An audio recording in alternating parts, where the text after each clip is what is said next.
Right, ain't no place like low place, and I'm live. Let me check my audio, and we'll get this thing started. Right, ain't no place like low.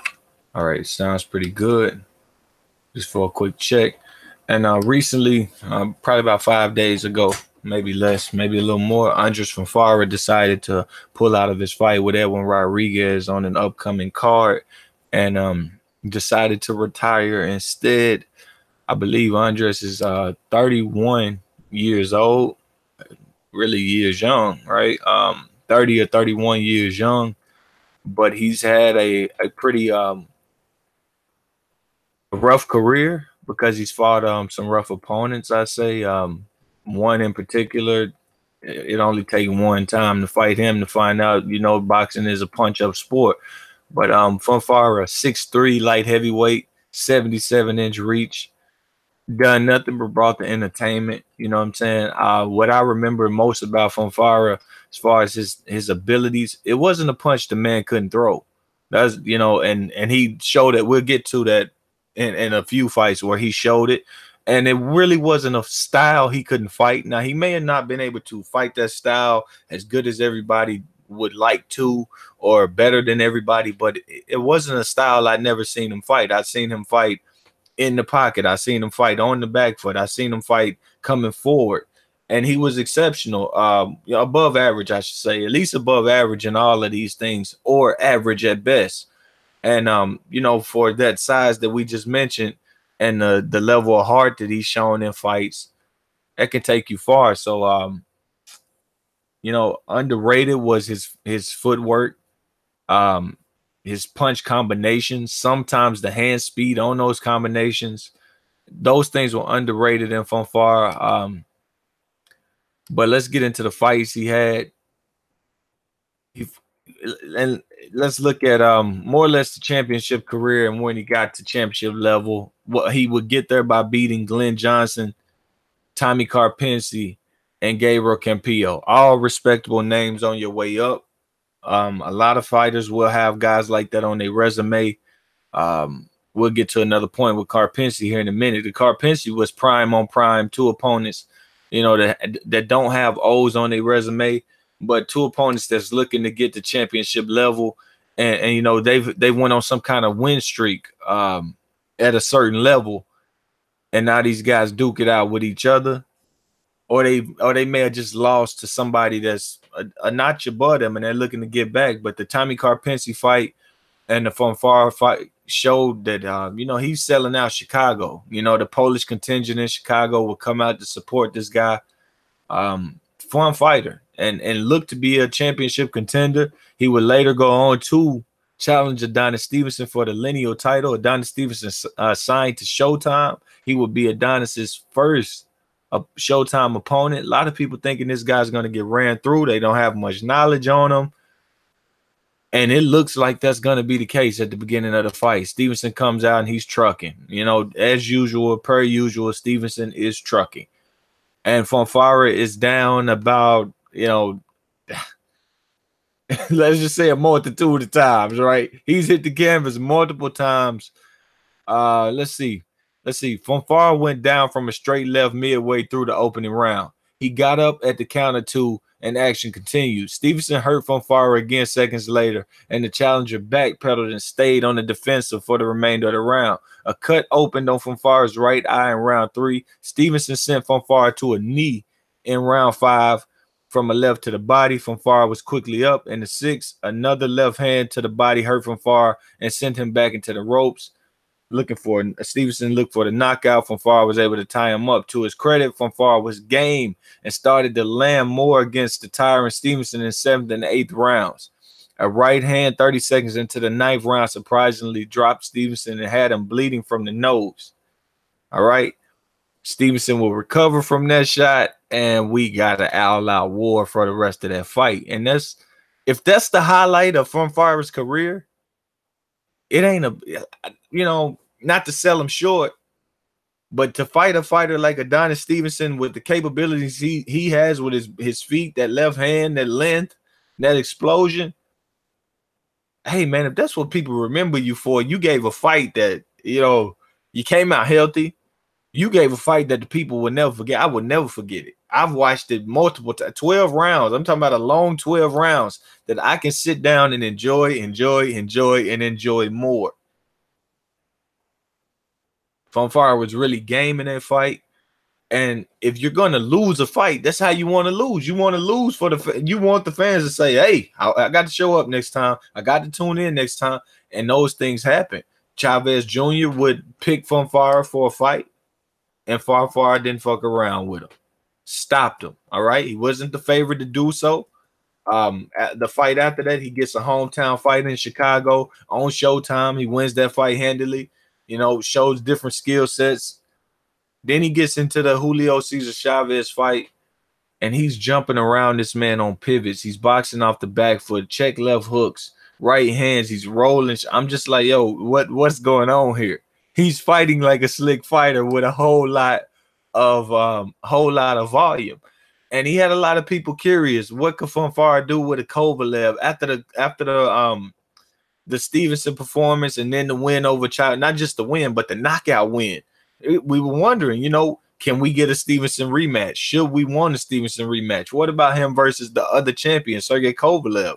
The other guys in the division. He looked like he was the third best light heavyweight, and I wouldn't argue with anyone who put him there. And he did that from a loss to the lineal champion and then completely dominating Chavez Jr. He dominated the man. I don't think he lost a round in the fight, and he used several different styles to do so. It was just a good fight. Chavez really didn't give up until the point he needed to give up. Some controversy would come up after Chavez fight. The Stevenson fight didn't come off. It was rumors that Fonfara was asking for a 7-figure payday, and saying, okay, I pushed him. He's the champion, but I want to take the money out of him. There were several sources giving me that. We didn't get the fight. It was not a big topic that anyone was discussing. And it kind of just moved on from there. I was probably one of the only people talking about it. So he goes into a Nathan Cleverly fight later in 2015, and he puts on maybe the fight of the year. For some people, maybe a fight of the decade. For some people, well, for the record books, it's still a record today. The most punches ever thrown at light heavyweight by two men. They went to war. They went to war. And Fonfara, who we saw could box, he just threw that out the window. The Chavez thing we saw, he threw it out the window. He stood in the pocket. He said, you go, I go. It got a bit redundant, but it was so much blood in the fight from what I recall that, you just like, okay, I'm watching this picture. Let's see. In the upset of the year, okay, I'm at the wrong fight. I'm getting a little ahead of myself. We'll get there too. I'm pretty sure the people that know his career know what fight I'm talking about, but we'll get there too. But that says a lot about Fonfara that we get to say upset of the year, right? But let's get a picture from this Cleverly Fonfara fight. Fucking war.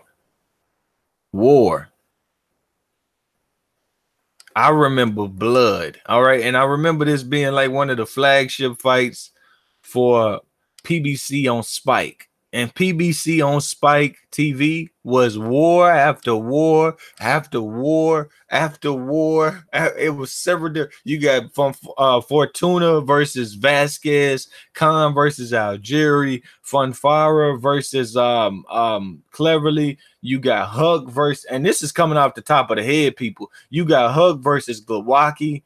Man, they had some shit on that channel. PBC on Spike TV. And you can't find the fights nowhere now. I can't.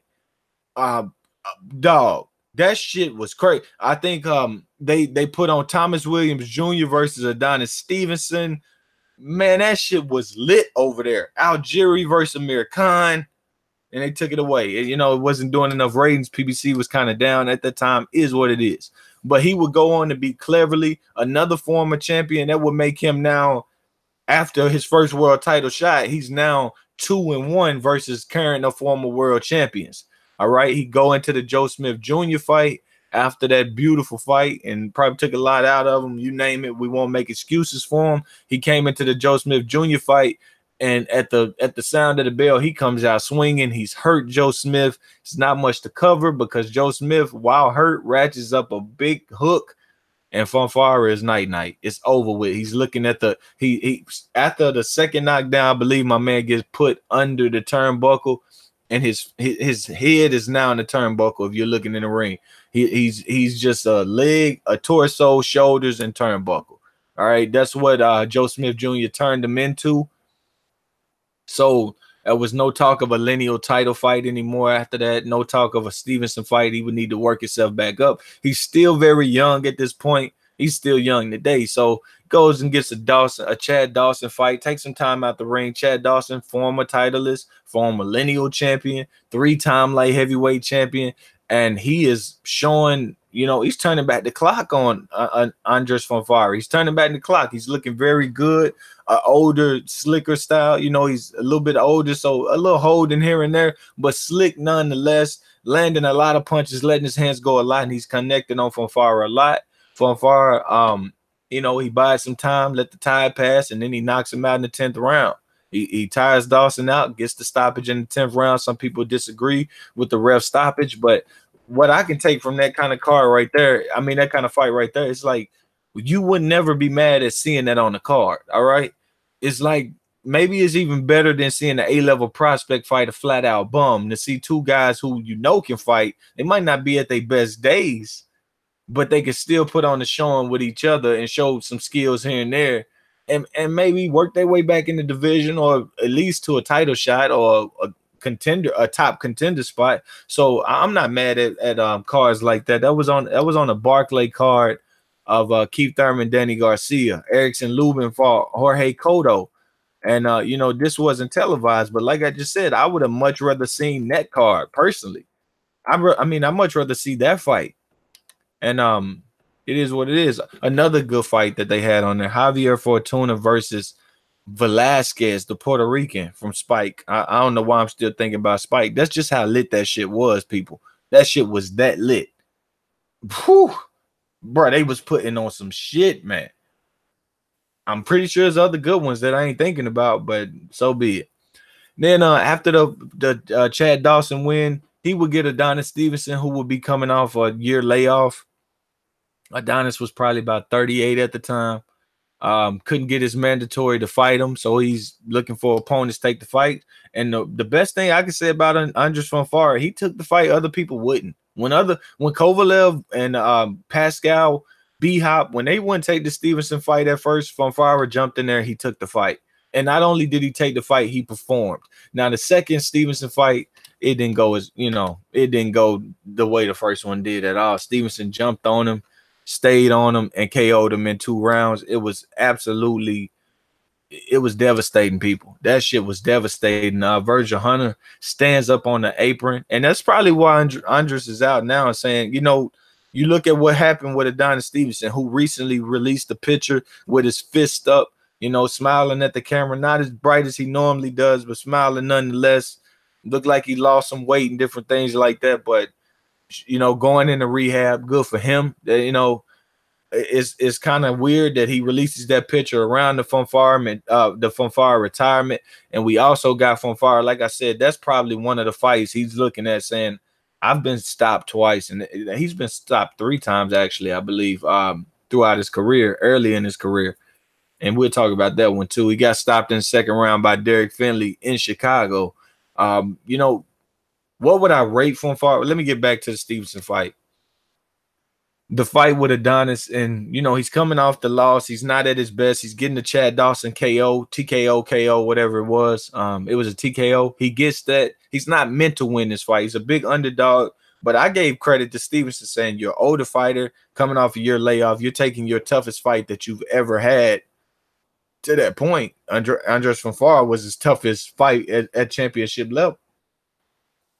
And he was retaking it. And I was saying, Fonfara may bring something. Stevenson completely wiped him out.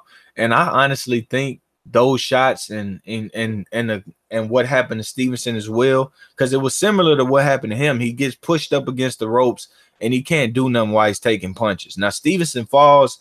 Andres is basically held up by the referee from my memory, but he's out of it.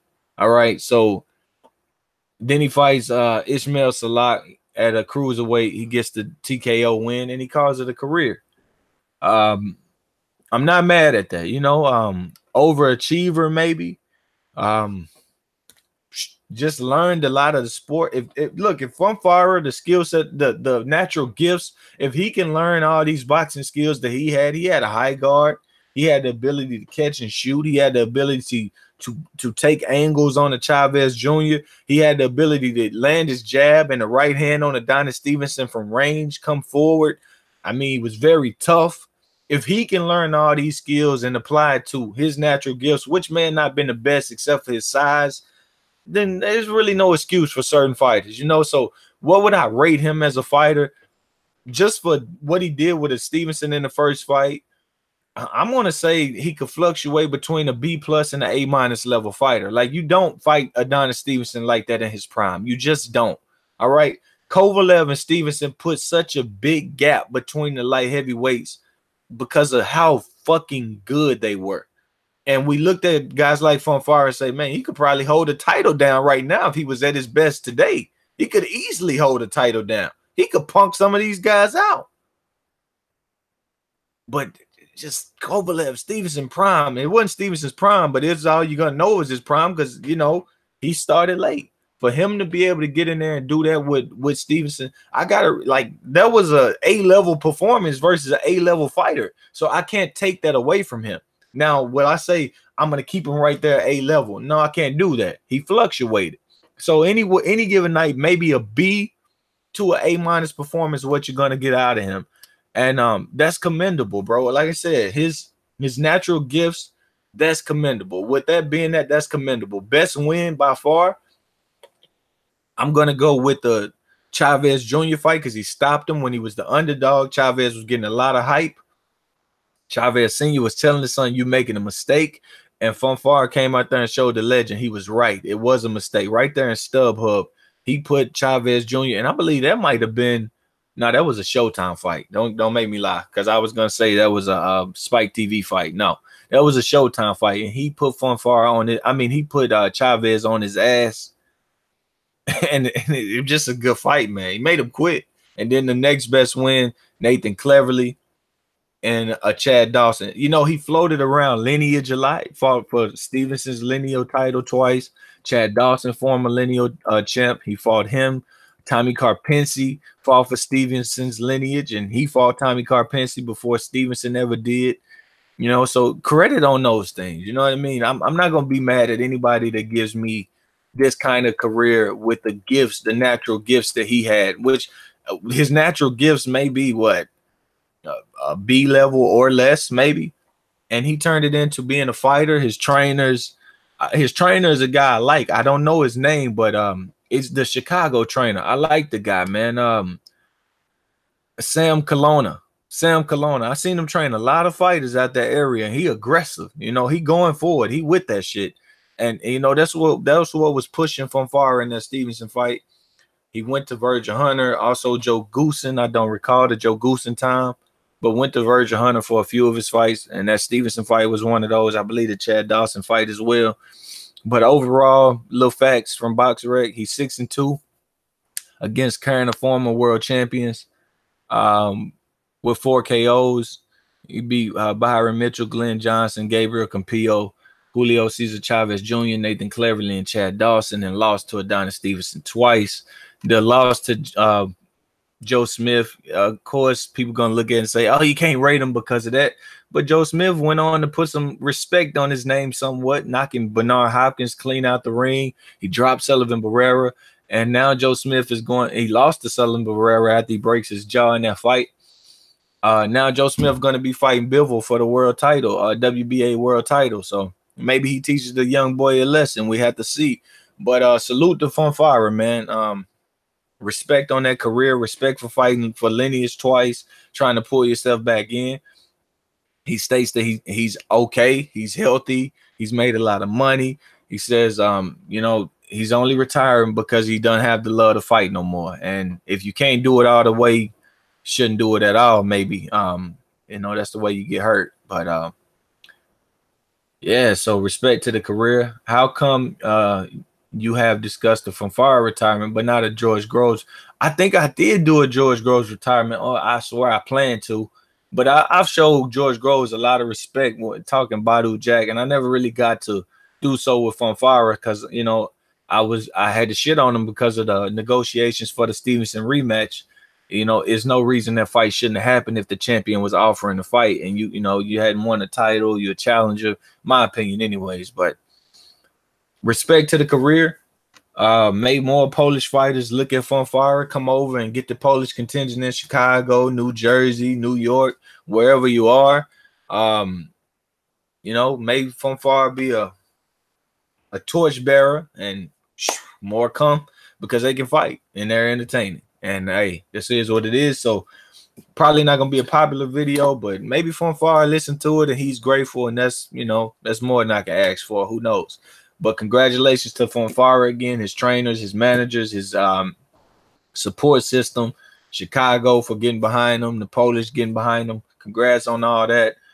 Fighting for lineage when other people wouldn't. That's one thing I remember right there. Taking the fights other people didn't want to take, even though those guys got more praise than you.